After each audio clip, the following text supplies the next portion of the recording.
the main thing I wanted to get on here and say was I want to address the stuff that's going to start going down and that's going to start unfolding with these arrests. And thankfully, it's hopefully, I'm not sure how much of it is going to be televised, how much the news is going to actually cover, because they cover what they want to cover. But yeah, you're not there. You're not. You going there later? So basically, people are going to be getting busted. Hillary, Obama's, all kind of crazy people are going to start having trials. The pedo rings, the children, human trafficking, adrenochrome, all this stuff as it comes out. Okay, people are going to see it. If you want to see it, it's already out there. It's been online for ages for those who are looking. But the main thing is what are we going to do? How are we going to position ourselves towards what we see? Because I'll tell you what, the general thing is, what we do as cultures and societies is we look for scapegoats. Right now, Trump is like one of the biggest scapegoats. Everyone thinks that Trump is the problem with America, as if that's even possible for one president. Obama was in for 2 terms, and why is America? How is America not some great state after Obama was in for 8 years? No, it's like he didn't do the reform that is still not done yet. So it's like, again, it's I'm talking about scapegoats. This isn't about Trump. This isn't about Hillary. It's not about these individual people.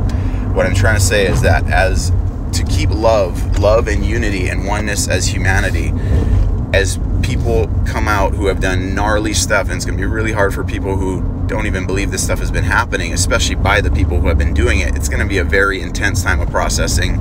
Like, whoa, are you kidding? Like, these people, that the person that I thought I should have voted for president is actually a pedophile. And like, you know, you have millions and millions and millions of people who wished Hillary would have got in instead of Trump, and then all of a sudden Hillary's a freaking whatever that's going to come out, you know, not good stuff. So again, it's not about these things. It's about the position of our hearts in regards to people getting busted. So let's say it comes out Hillary. So what people are going to want to do is go, oh, those people are so evil, point the finger away.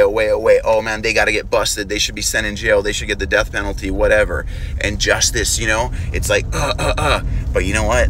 That is one thing that I have gained from studying the life of Jesus. He said to love your enemies.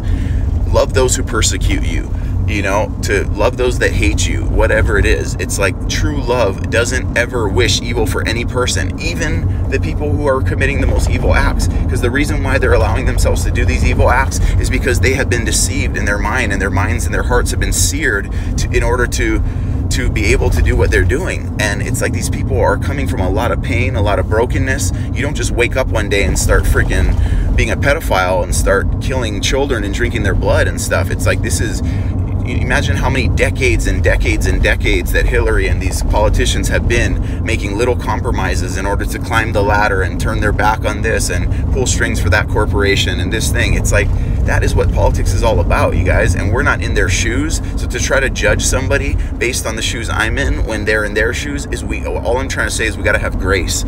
And what happens is, because the real problem is not the pedophiles. The real problem is not even the elite, because the elite's only power is when we are deceived that we are not more powerful than them, because we are by far the majority. They're literally like not even 0.000001% of the population. Just because they have money and power doesn't mean that we, the majority of the people that love and want to see the best things on earth, don't have more power. So I meant to make this short and simple. So the simplicity of this thing is, as people start getting busted, as this pedophile stuff starts getting exposed, we have a choice to either go, oh my gosh, that's so evil, I would never do that, or realize even deeper that this has been going on the whole time. And people that we've been, like, for instance, the thing with Trump, everybody hating Trump, everybody thinking Trump's the worst ever, while Clintons, Obamas might be 10 times worse in what they've been up to right under our noses the whole time. So what that should do is cause us to look at ourselves, and this is how the world changes, not by the really evil people getting exposed. That's part of it, but in the exposing of those people, for one, we are able to still realize that, you know what, I can still have grace, I can still love those people, because even though I don't agree with what they did, and it's whatever, they themselves are not evil people. They are deceived, and therefore they choose things that cause suffering because of deception, because they think that that's going to get them a better outcome in the end, and that's a lie. That is a fucking lie. That hate is going to produce anything loving. Hate will never produce love. Only love produces love.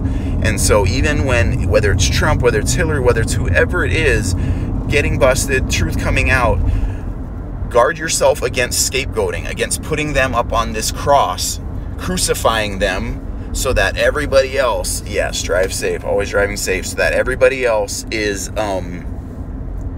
feels like we're okay, that it's not me that needs to change, that's been the problem in the world. No, the problem is all of us being unconscious of what's actually happening in the world.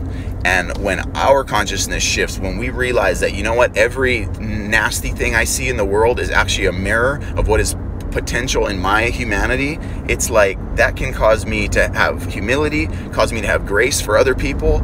And this is my main message, is as these people come out, like I told you before, I've known this stuff about Hillary, about all these guys for a long time, and it's like, it's very difficult for me, you know, when you hear people hating on somebody like Trump and wishing that Hillary got elected, not even realizing what she's been up to for decades. I mean, she's been on the board of Monsanto for like 10 years, you know, like gnarly stuff, like propelling some of the gnarliest things on the planet.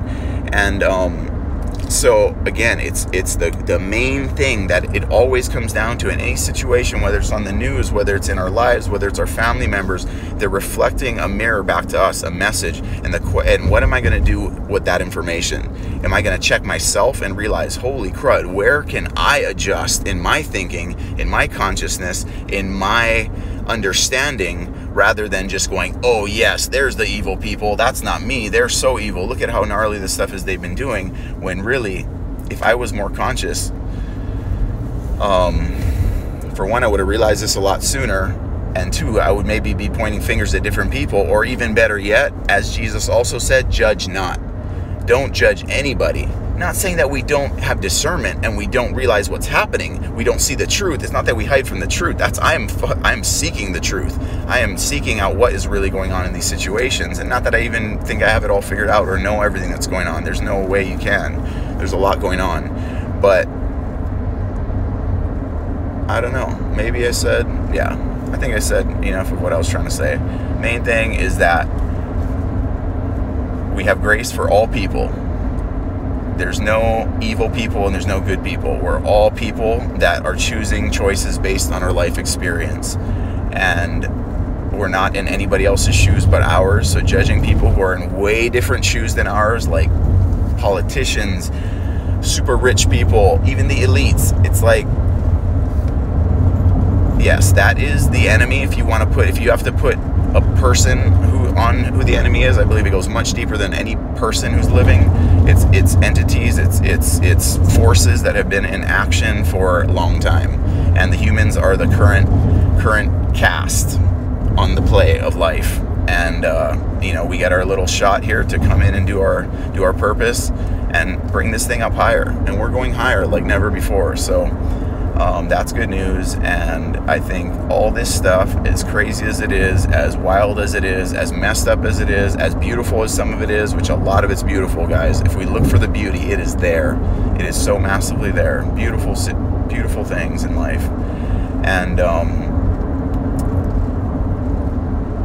yeah, we got this.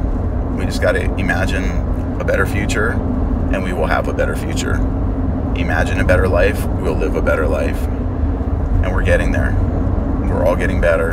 And I'm growing massive areas of growth. Just recently, this last week, a lot of like check myself before I wreck myself moments. And it's important.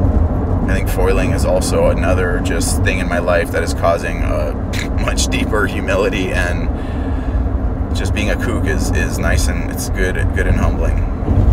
A lot of frustration, and just gotta like cruise, keep cruising, keep foiling, and keep loving people, and changing ourselves. The change in the world is the change in ourselves. So let's use all the fuel we get, whether good fuel, bad fuel, whatever it is. Let's use it for the positive, and keep emanating aloha. Happy 4th of July. Happy Indigenous Cultures Day. We're in the neighborhood.